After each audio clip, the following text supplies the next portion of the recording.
இது மட்டும் ரிமூவ் பண்ணிடுவாங்க. இல்ல கைண்ட் சேனல் இதுதான் வந்துட்டு கண்டிப்பா கிளிக்பைட்ல தம்ப்நெயில்ல வரும். ஓகே, சோ இது வந்து நிஜமாவே கஷ்டமான கொஸ்டின். இவ்வளவு கொஸ்டின் ஈஸியா இருந்துச்சான்னு யோசிக்கிறீங்க. இது நிஜமாவே கஷ்டமான கொஸ்டின். இந்த நிலவுக்கு என் மேல் என்னடி போகும்ங்கிறது ஒரு பழைய தமிழ் படத்தோட சாங் தெரியுமா? அந்த படம் பேர் என்னன்னு கேட்காதீங்க. அதுதான் கொஸ்டின். உங்க படம் யூடியூப்ல போட்டு பாத்துருக்க மாட்டீங்களா அந்த பாட்டை? ஓல்டு சாங் பாட்டு கேட்டோம். பாட்டு கேட்டீங்க? பாட்டு கேட்கல.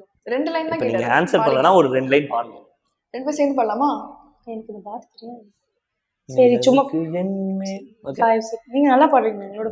ஓகே 5 4 3 2 1.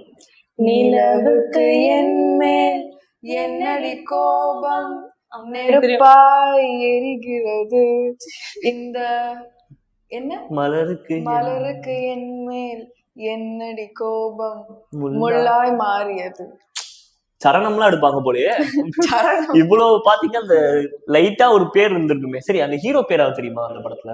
சத்தியமா தெரியாது. சரி, அந்த படம் பேரு போலீஸ்காரன் மகள். இன்னைக்கு போய் யூடியூப்ல 2 பேரும் அந்த படத்தை பாருங்க. அடுத்த இன்டர்வியூல நம்ம அந்த படத்துல இருந்து கொஸ்டின்ஸ் எடுத்து வரோம். ஓகே.